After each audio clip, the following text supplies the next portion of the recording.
রোজার মাসে 10 বছর বাদ মহামান্য মুখ্যমন্ত্রী সাহেব ফুরফা শরীফে আসছেন। ফুরফা শরীফে কোথায় আসছেন, কার বাড়ি?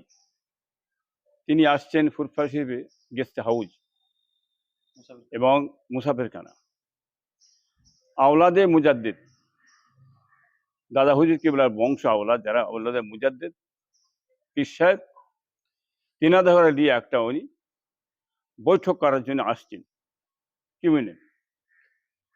যাই হোক, আমার তরফ থেকে ওয়েলকাম, খুবই খুশি আনন্দ।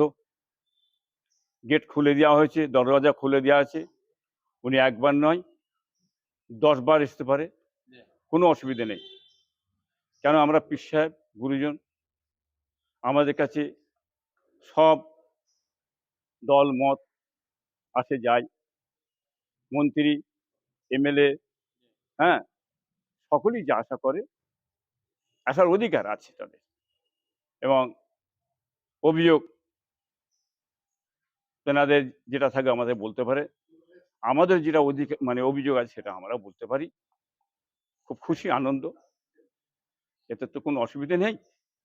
এসডিও আপনাদের দরবারে ঘুরে চিঠি করে গেছেন, আপনাদের সকল পীর সাহেবকে আমন্ত্রণ করে গেছেন, আপনিও থাকছেন।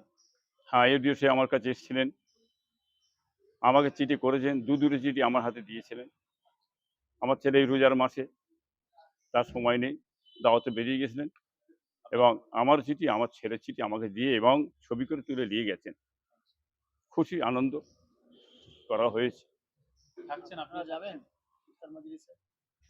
ইফতার মজলিস করে গেছেন, চেষ্টা করব, আমি চিন্তা ভাবনা করে দেখি রোজার মাস কি করা যায়। কি প্রশ্ন রাখবেন? প্রশ্ন আমাদের,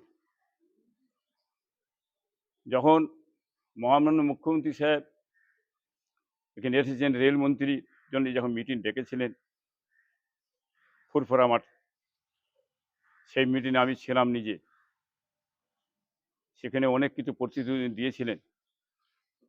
হ্যাঁ, তারপরে উনি বলেছিলেন রেল, বিশ্বমানের পর্যটন, মুসাফেরখানা, আইটি কলেজ, হসপিটাল, এসব প্রতিশ্রুতি দিয়েছেন।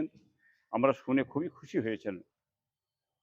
কিন্তু মাঝখান থেকে কিছু রাহুবল ঢুকে আজকে সে সমস্ত কার্যকলাপ ধূলিসাৎ করে ফেলেছে, কোনো কাজকাম কিছুই হয় না। বা মন্ত্রী সাহেব আসছেন, উনি পরিদর্শন করে দেখুক কি কাজ করেছেন। হ্যাঁ, সেই যে ছেদ প্রকাশ করার জন্য আমি বলেছিলাম, শ্বেতপত্র প্রকাশ করা হোক, কি হয়েছে এটা আমি বলেছিলাম।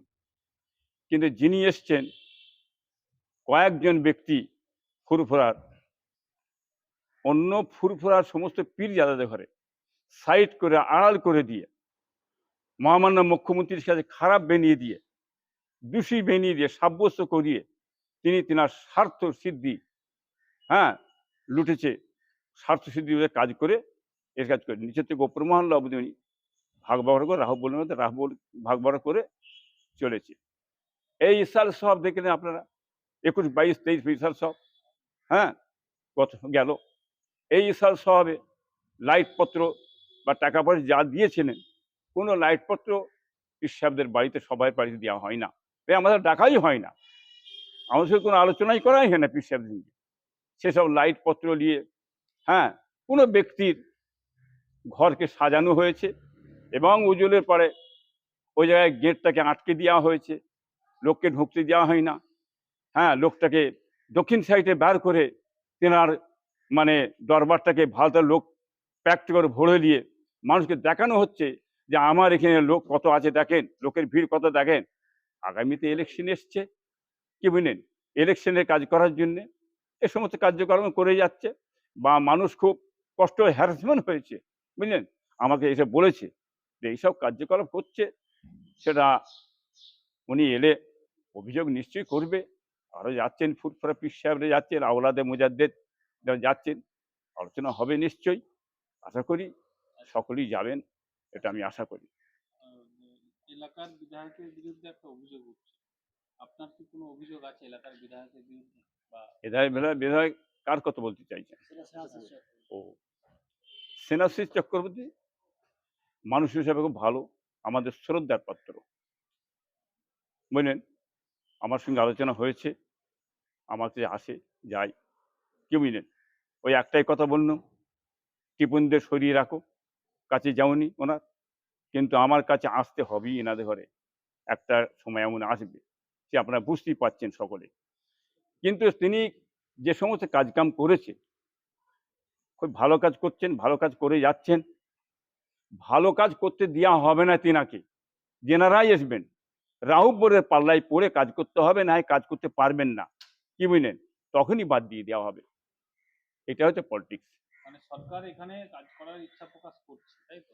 সরকার যদি নিজে মনে করে ডিএমকে দিয়ে বিডিওকে দিয়ে তিনি কাজ করেন তাহলে কাজ হবে। তিনি যে মনে করেন ফুরফুরা পীর সাহেব বা পীরজাদা যারা আওলাদে মুজাদ্দেদ নতুন করে দিয়ে কমিটি করে দিয়ে বসে কি যদি কাজ করেন তাহলে কাজ কিছুটা হতে পারে আশা করি। মুখ্যমন্ত্রী আসছে, আপনারা সাদরে আমন্ত্রণ জানাচ্ছেন? হ্যাঁ, নিশ্চয়ই আনন্দ, খুশি, আমার শুভেচ্ছা। ঠিক আছে, কি বলছেন ভাই?